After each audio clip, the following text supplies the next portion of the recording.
Cette fois, c'est la fin, on se retrouve pour une toute nouvelle vidéo Lego Review. Aujourd'hui, de la référence 71052, recommandée pour 6 ans et plus, sortie le 1er mai 2026 au prix public de 3,99 € unité. On va bien évidemment parler de la série 29 de minifigurines à collectionner, en commençant directement avec les minifigurines. Je vais pas le répéter à chaque fois, mais chaque figurine va venir avec un socle noir sans topographie. Donc voilà, je tiens à le préciser avant. Juste ici, vous avez la figurine du robot T-Rex. Une figurine très très cool pour le coup, de par plusieurs raisons. On va commencer par la tête de T-Rex directement. Le moule a déjà été vu par le passé. Néanmoins, en blanc, c'est une nouveauté. Et c'est plutôt cool, parce que maintenant qu'il a été fait, c'est-à-dire que potentiellement, on pourrait avoir un costume de T-Rex squelettique. Ça pourrait être sympa pour une prochaine CMF. En tout cas, pour l'instant, on a juste ici un robot T-Rex donc de couleur blanc avec de toutes nouvelles topographies. Et même sur les dents, ça c'est assez cool à le faire. Pour le coup, je pense pas que les précédentes versions avaient des topographies sur les dents. Ici, elles sont même en argenté. Et je dois dire que ça rend assez bien. Des topographies sur le côté des yeux et les yeux en eux-mêmes sont topographiés. Des yeux roses qui marchent vraiment très bien. Le dessus de la tête aussi est topographié, comme l'arrière du torse, ainsi que même la pièce de queue. Et ça, c'est rare. Évidemment, des topographies sur les bras, mais aussi sur le côté des jambes, les mêmes de chaque côté. On a une tête imprimée des deux côtés également, avec ici un trou refermé, ici un trou ouvert. D'accessoires, une batterie avec une brique 1 par 1 ronde, topographiée, et ça, c'est cool. Sinon, pour revenir sur l'exclusivité ou non de chaque élément, c'est très simple. Tout est exclusif, même sur la batterie, mis à part le stud, bien évidemment, qui n'est pas exclusif. Mais sinon tout le reste n'a jamais été vu par le passé. Juste ici, vous avez la figurine de la biologiste marine qui possède également beaucoup de nouveaux moules et de beaucoup d'éléments. C'est très simple, tout est nouveauté. Que ce soit donc la pièce de cheveux qui est directement moulée avec les lunettes de plongée, ça c'est cool. La tête, deux expressions faciales également nouveau. Le torse également magnifiquement topographié avec toutes les topographies aqua, rose et Earth Blue qui fonctionne vraiment très bien. On notera également les jambes en dual molded, que ce soit donc Earth Blue plus jaune avec des topographies qui marchent également assez bien.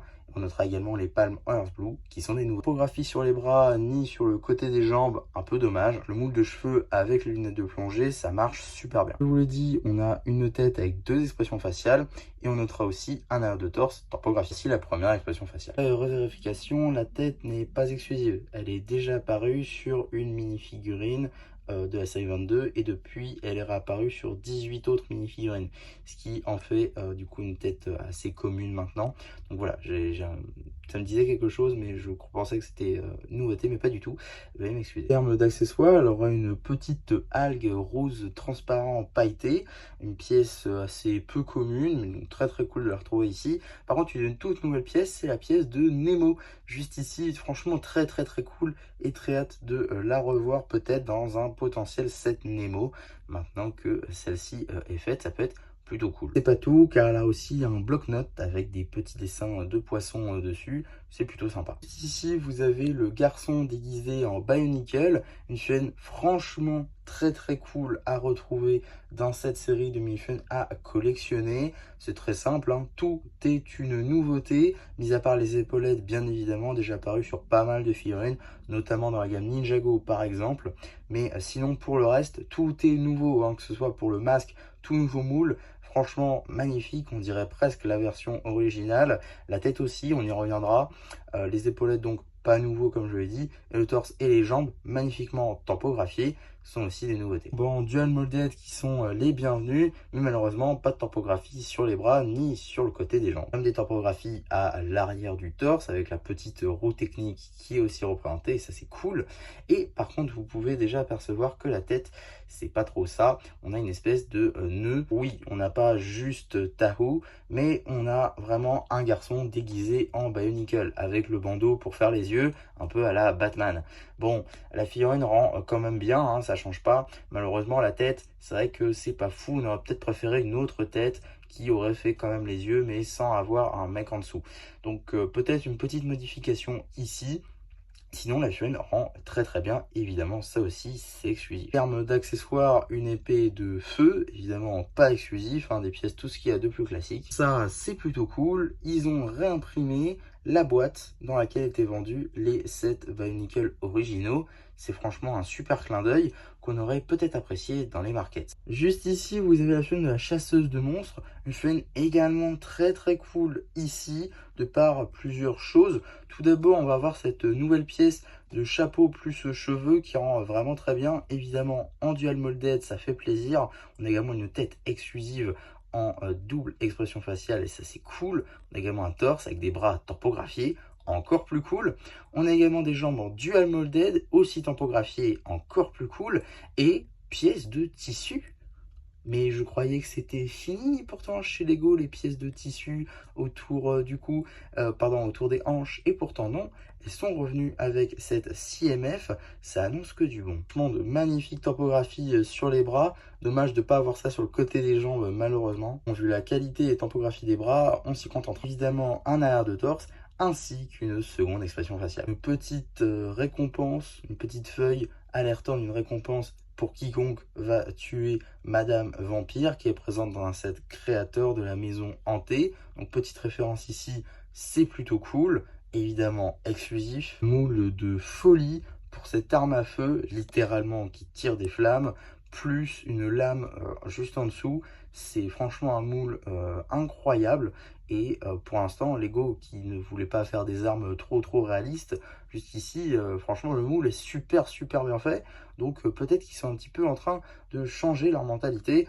D'autant plus avec le tissu, cette figurine est franchement encourageante pour la suite. Beau, grandement apprécié les cosplays, c'est peut-être l'un moins bien de la série. Car juste ici, on va avoir la matrice de Bubble Tea, une figurine qui a l'air plutôt sympa, avec un moule franchement cool juste ici pour justement le Bubble Tea, avec marqué Boba dessus. On a même les petites baies en dessous, des petites lunettes ici, ça passe très bien. On a même la petite paille sur le moule, c'est super bien fait. Par contre, le torse et les jambes sans topographie, c'est franchement dommage. Donc une première expression faciale avec les lunettes, seconde sans lunettes. D'accessoires, une paire de cerises. Une figurine, le monstre poubelle, une figurine au nom relatif, mais pour le coup une figurine super cool et super bien réalisée.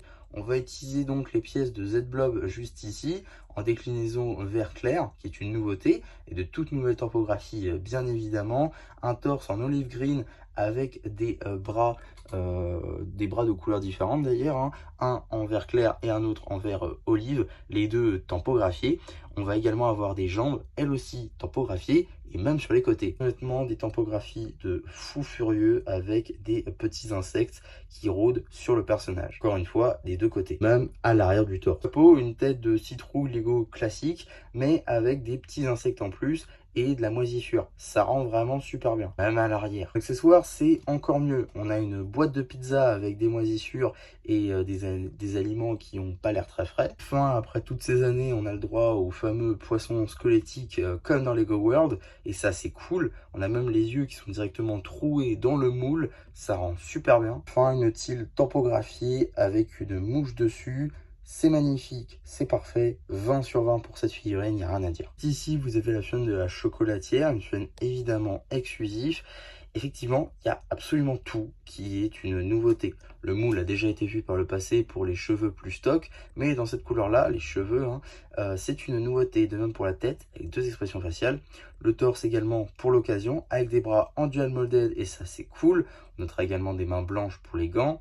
On a aussi des jambes tampographiées qui reprennent le tablier Lego. Vous êtes aussi sur des jambes en dark tan, ce qui n'était jamais apparu auparavant. Derrière de très légères tampographies, la fameuse seconde expression faciale. Mon accessoire, une poche à douille, une sculpture d'un dragon en chocolat qui utilise le moule de Donjons et Dragons, de la CMF, de Donjons et Dragons.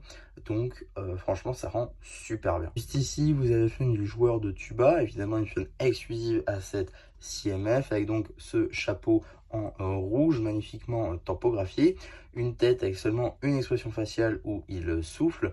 On a également cette épaulette là assez classique qu'on retrouve maintenant dans pas mal de références.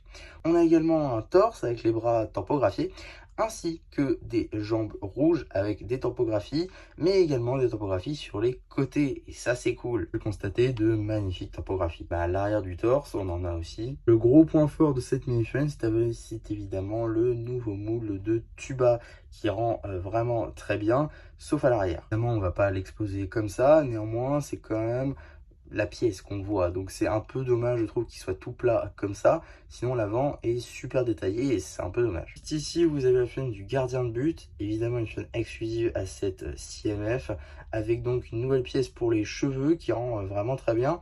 On a également une nouvelle tête avec deux expressions faciales, un tout nouveau torse avec deux bras différents, un turquoise et un vert clair avec de magnifiques topographies.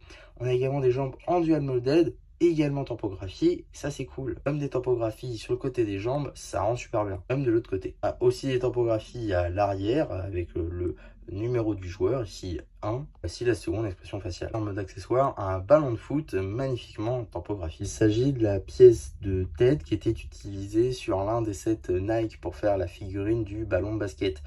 C'était un détail plutôt sympa et ça permet aussi de clipser son ballon de football maintenant.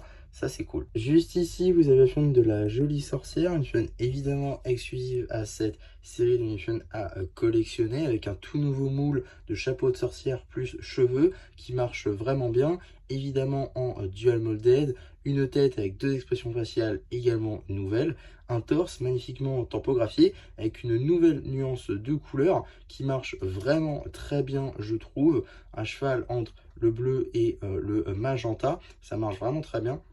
On a également une pièce de jupe ici en violet, magnifiquement tampographiée, ainsi que des jambes en dual molded avec des bottes chat tampographiées. Ça marche vraiment super bien. Heureusement, pas de tampographies sur les bras ni sur le côté des jambes. Quand même des tampographies à l'arrière du torse. Voici la seconde expression faciale. En mode accessoire, une baguette magique, ainsi qu'un magnifique petit chat gris. Vous pouvez le constater, j'ai changé la tille. On va parler du mystérieux Ronin, qui est en réalité, et bien évidemment, Lloyd de Ninjago pour son 15e anniversaire, c'est ce qu'ont révélé certains designers.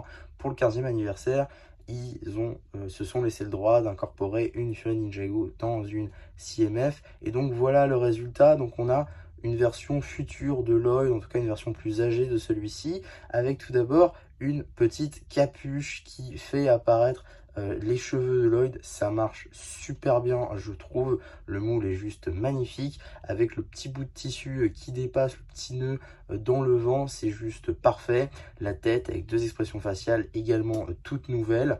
L'épaulette, elle, reprend le moule qu'on a depuis 2019, qu'on a eu donc en Dark Pearl Grey ainsi qu'en Warm Gold, mais qu'on a cette fois-ci donc en marron, qui rend assez bien.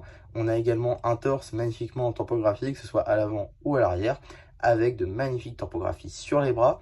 Et on a également des jambes en dual molded, là encore tampographié. Là, la première expression faciale, si la deuxième. On a également un arrière de torse magnifiquement tampographié. Une fois en tampography sur les bras avec cette espèce de petite armure dorée qui marche vraiment bien, ainsi que la continuation du gant noir. Même combat de l'autre côté, petit tissu noir qui dépasse du torse et qui donc déborde sur le bras. Et on a également l'autre continuation de l'autre gant. En termes d'accessoires, un katana doré et tout ce qu'il y a de plus classique. Encore plus classique, une shuriken dorée. Un peu dommage pour ça, j'avoue, niveau accessoire. Enfin, dernière mini-figurine de cette série, l'elfe licorne, évidemment une figurine exclusive à cette CMF, de par tous les éléments qui sont présents sur cette mini-figurine, que ce soit les cheveux à la Wonder Woman, ici en doré avec des tampographies pour le diadème. On a également une tête avec deux expressions faciales, un torse juste ici en ce vert fluo qui marche vraiment très bien, qui fait très nature, avec justement des tampographies bien de feuilles, qui fait aussi très naturel, des bras sans tampographie et totalement nus, également des tampographies à l'arrière du torse, ainsi que à l'arrière de la jupe. Voilà la seconde expression faciale. En termes d'accessoires, un verre transparent, ainsi qu'une licorne directement. Le moule est vraiment bien. D'ailleurs, à noter que la corne est une pièce à part. Les deux ne sont pas moulés. La corne et le cheval ne sont pas moulés. Par contre, les cheveux et le cheval, eux, sont une pièce, du coup, une même pièce en dual molded. Et ça, c'est cool. Donc voilà pour les figurines en elles-mêmes. Avant de terminer la vidéo, on va faire un point rapide sur les pièces supplémentaires qu'on va retrouver, du coup, en achetant toute la série. Donc, je vais tout vous montrer. Il y a des pièces plus ou moins intéressantes, ça dépend. Donc je vais tout de suite vous montrer ça. Alors, pour la figurine de Lloyd, tout d'abord vous aurez un lot de shuriken directement en plus, mais c'est pas tout, car vous aurez aussi une deuxième shuriken, car Lloyd n'en demande qu'une seule. Techniquement vous pouvez mettre les deuxièmes, hein. Vous pouvez mettre les deux plutôt en même temps, c'est pas bien grave. Mais en tout cas, il en montre qu'il n'en a qu'une seule dans la main. Donc voilà, pour ce qui va être de la chocolatière, cette fois-ci, on va avoir une baguette Harry Potter juste ici en plus, parce qu'elle vient en lot de 2. On aura également cette pièce-là pour donner des poses à nos figurines, ici en blanc. Donc c'est franchement cool. On a également une coupelle en plus, donc voilà, ça c'est plutôt bien. Comme petite pièce. Ensuite, pour la figurine de Bionicle, vous aurez un manche supplémentaire ainsi qu'un petit stud juste ici en Dark Orange. Pour continuer sur des studs avec la figurine du T-Rex, vous aurez donc un autre stud ici argenté. Avec cette fois-ci la figurine de licorne, vous aurez deux cornes comme ceci. Là, je vous en montre qu'une, mais il y en a bien deux. Donc en tout, vous en avez trois par figurine, ce qui est plutôt cool. Pour la figurine de Bubble Tea, on aura donc des cerises en plus. Avec la chasseur de monstres, on aura juste ici une petite flamme. Avec le joueur de tuba, on aura juste ici des petites épaulettes. Avec le monstre poubelle, on aura une tile imprimée mouche. Ça, c'est franchement cool pour avoir plus d'animaux, tout simplement. Donc, une petite tile en plus, je dis pas non. Avec tout simplement la spécialiste marine, j'ai oublié son nom exact. C'est la biologiste marine. Vous aurez donc cette petite pièce-là transparente avec une tige. Ça, c'est plutôt cool aussi comme pièce. Et enfin, avec la jolie sorcière, vous aurez donc une petite baguette magique en rose transparent.